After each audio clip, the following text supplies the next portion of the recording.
Ito ang Doña Remedios Trinidad Eto na tayo, Doña Remedios Trinidad, o mas kilalang DRT Bulacan. Ang DRT ay isang kilalang lugar dito sa Bulacan, pati na rin sa kalapit lugar nito. Dahil sa mga taglay nitong kagandahan, tulad ng kabundukan ng Sierra Madre, at daan na tila ba binalot ka ng kagubatan, pakaganda nga naman talaga, probinsya ang dating. At mga view deck. Kaya tara, samahan nyo kami sa biyahe namin ngayon.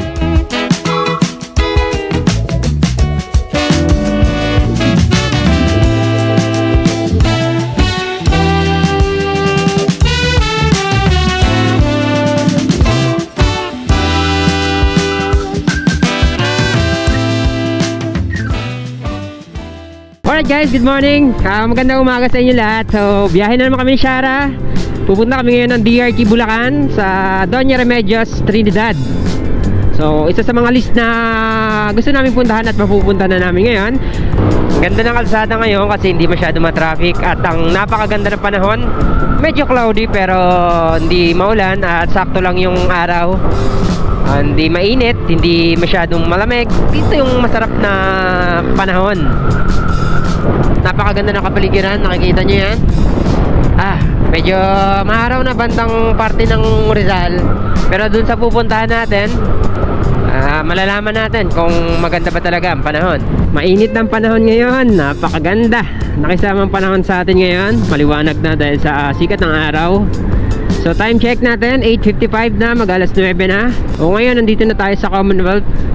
May ka pala dito guys. So pag dito tayo, kailangan sumunod tayo sa batas trapiko. Motor lane lang tayo, nakikita natin karamihan ng mga motor ay nasa motor lane lang. Ayan, so meron man nag-overtake. So hindi man may iwasan yan, lalo na kapag may punuan yung motor lane. So sa ngayon, hindi naman punuan eh. Kapag weekdays lang, kapag araw ng pasok talaga, punuan ng motor lane. Nakalimutan ko lang kanina, pagpasok natin galing tayo C5, meron pala ditong motor lane. Nandito na tayo ngayon sa SM Fairview. Kakaroon lang ng traffic dahil dito sa mga jeep na nag-i-stop. Kita nyo naman, talagang alanganin yung stop nila kasi halos buong lane sinakop na nila eh. Ayan, SM Fairview. Ganda talaga ng panahon ngayon. Hindi namin nakalain na aaraw ng ganito katindi. Napakagandang sinyalis to. Talagang may dahilan kaya pinatuloy kami. Dito na tayo ngayon San Jose del Monte, Bulacan. SM San Jose del Monte, Bulacan. Dito medyo matraffic at medyo committed na rin yung daan, kaya medyo nagkakaroon ng traffic. Pero kahit pa paano, dire-diretso pa rin naman ang sasakyan. Norsagaray. So nandito na tayo ngayon sa Norsagaray, Bulacan. At nakikita naman natin doon sa bandang unahan at sa kabundukan na yan ay medyo madilim. At dito makikita na natin yung kabundukan sa bandang kanan at mga naglulunti ang kapaligiran yan. Ayan babala, mag-ingat sa palikong daan. Marami ang na-aksidente dito. So ito, marami daw na-aksidente dito, kaya mag-ingat tayo. Kahit wala man babala, pero mag-ingat pa rin tayo. May mga kapunuan na sa kapaligiran natin, nakikita natin. At yung araw, yung panahon, medyo kita nyo naman yon. Grabe. Talaga namang mapapasabak ang mga suspension nyo dito at ang gulong nyo dito sa kalsadang ito. Kasi halos karamihan lubak-lubak. Napapansin ko rin maraming dumadaan na truck. Kapag may mga malalaking dumadaan na truck, sigurado ang kalsada may mga lubak talaga. I love Bitongol. Yan, sa Bitongol Norsagaray na tayo. At talaga namang tuloy-tuloy pa rin yung malulubak na daan. At kita nyo naman, talagang struggle yung gulong natin. At ang gulong natin ay stock pa at hindi pa rin napapalitan. Tsaka yung suspension natin. So ngayon naghahanap-hanap naman ako ng pamalit natin dito sa suspension natin, na shock natin sa likod. Kasi kailangan natin palitan, lalo na kapag mga ganitong pupuntahan natin, mga rough road, may mga malulubak, malalayo. So kailangan talaga yung garantisadong suspension. Kung gabi dito kayo dumadaan, sigurado magugulat na lang kayo sa mga ganyang lubak. So mas mainam na mas meron kayong ilaw o mini driving light, MDL. Kasi kailangan para hindi kayo mabulaga sa mga malulubak na daan. At ayan, may nagbebenta ata ng sibuyas. Welcome to Barangay Poblacion, Norsagaray, Bol, Chairman Hero Santos. Poblacion na tayo, Norsagaray. At nakikita nyo naman, malubak pa rin ang daan. Marami na rin pala ditong mga fast food dito sa mismong poblasyon ng Norsagaray, pinakasentro nila. Ayan. At dito may rotonda sila. Diretso tayo dito. Wow, kita nyo naman yan, naka finger heart pa si kuya. Wow, grabe. At pakikita natin dito, pagmula dito hanggang doon may marami naliligo. Kita mo? At dito makikita nyo, napakaganda naman talaga ng tanawin kahit medyo maulap at makulimlim.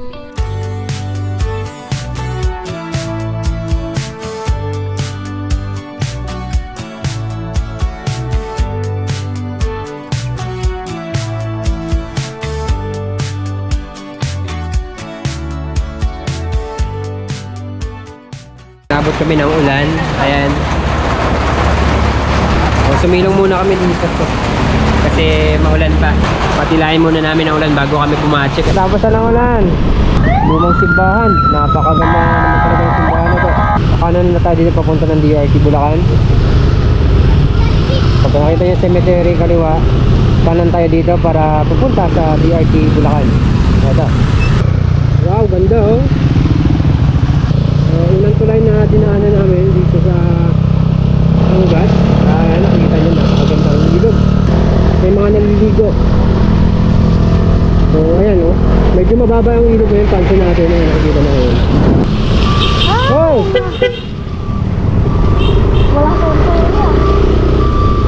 Kita nyo naman, napakaganda ng punuan. Naglalaki ang puno. Alright, eto na tayo, Doña Remedios Trinidad.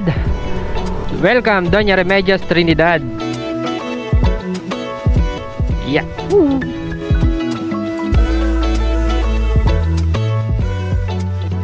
Nandito tayo ngayon sa Doña Remedios Bulacan, sa arko nila. So dito pa lang sa paligid ng paglampas nyo ng arko, makikita nyo na yung ilog kanan natin. Marami na rin pala mga bahayan dito sa lugar na to. At halos nakikita natin yung mga kabahayan, pare-pareha sila ng kulay. Wow!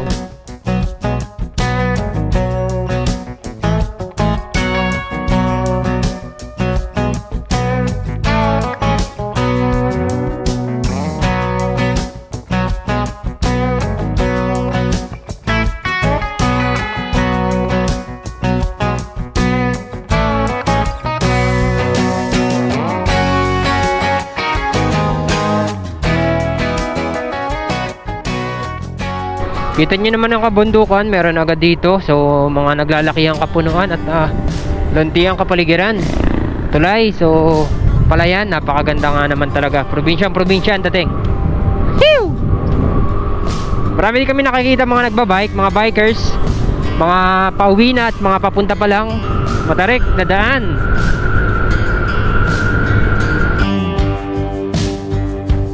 So parang may tulad ko sa sa Marilaki Highway na sa umpisa maraming kabahayan. Nagbabadya na naman tong ating panahon, ang ating kalangitan, medyo maulap na naman. At madilim-dilim, putik. Napakakapal na putik. At basang-basa pa. So madulas 'yan. Galing dito. Naghuhukay o ano 'yan? O ginagawa siguro ng daan. Ayan, nakikita niyo.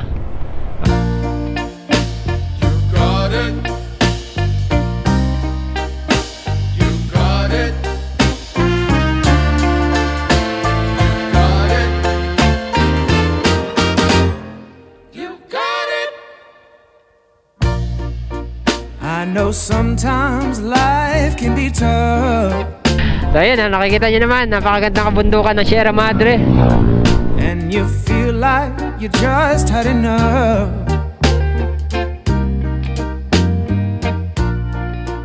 When you're thinking everything is gone wrong, just remember that I'm here to cheer you on. So medyo pansin natin dito kalsada, makitid. Medyo makitid na dun sa pupuntahan natin. Bata.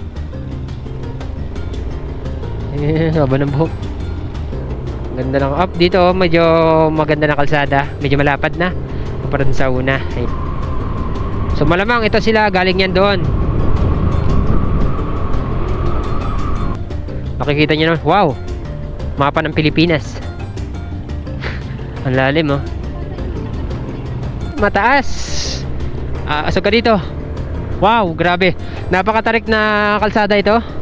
So makikita nyo, mataas. Tapos sa problema pa, madulas kasi may mga tubig sa gilid. Wow, look at the view. Pwede pala mag-overnight dito. Dito pala sa gilid, nakikita nyo na ang napakagandang tanawin magmula dito sa taas. Ayan o. Ayan, nakikita nyo yan. Dito tayo pupunta. Ngayon pupunta kami sa taas para makita, ma-check kung gaano kaganda yung lugar na yun. So dito muna kami sa tabi. Mamaya na natin explore. Kain muna kami. Tingnan nyo yung view namin dito. Wow, ang ganda. Nandito kami ngayon, kumakain.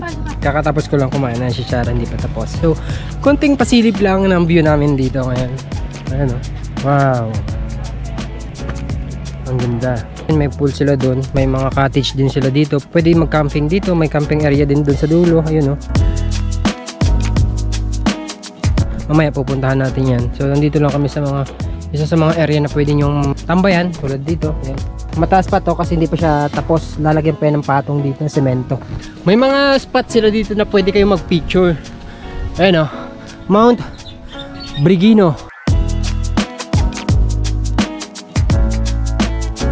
Kung gusto nyo mag-picture, ganda na itong lugar na to. Itong spot na to. Meron din dun sa kabila, meron din dun sa baba. So bari ito na yung pinaka last. Tapos ito na yung summit. Kumbaga tok-tok nila. Ganda ng view dito. Medyo maambon lang. So halos lahat dito kung saan man kayo mapunta dito sa spot na to. Solid talaga, grabe.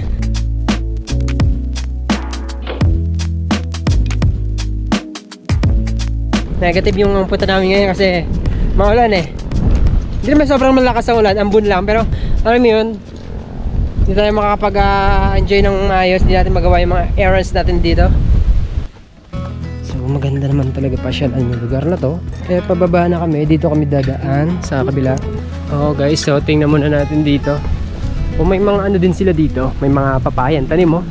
Pwede dito pag nagka-camping kayo, bilhin na kayo ng isang papaya. Tapos may manok kayo, ay tinola, sarap. Mas malamig-lamig.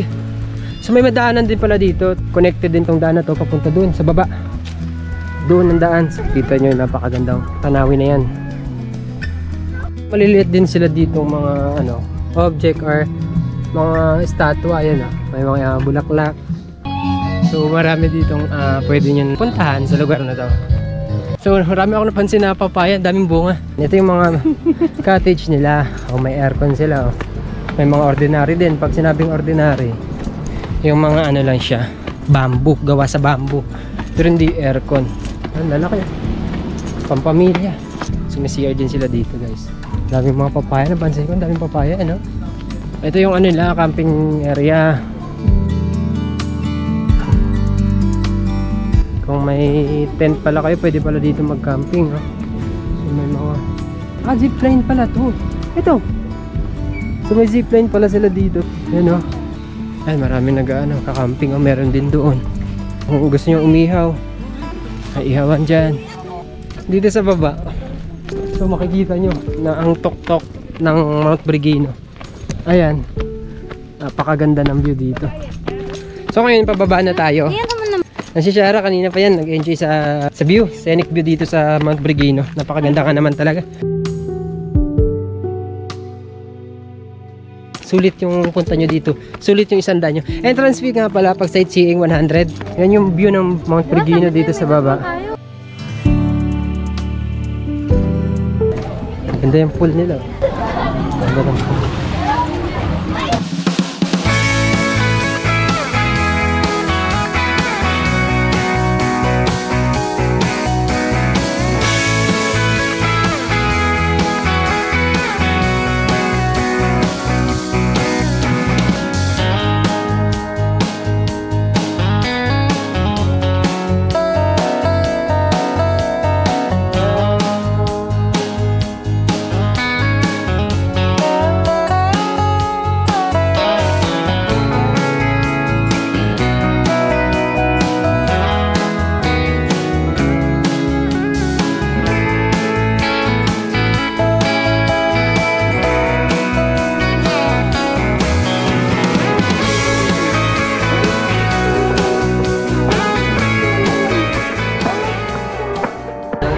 Thank you.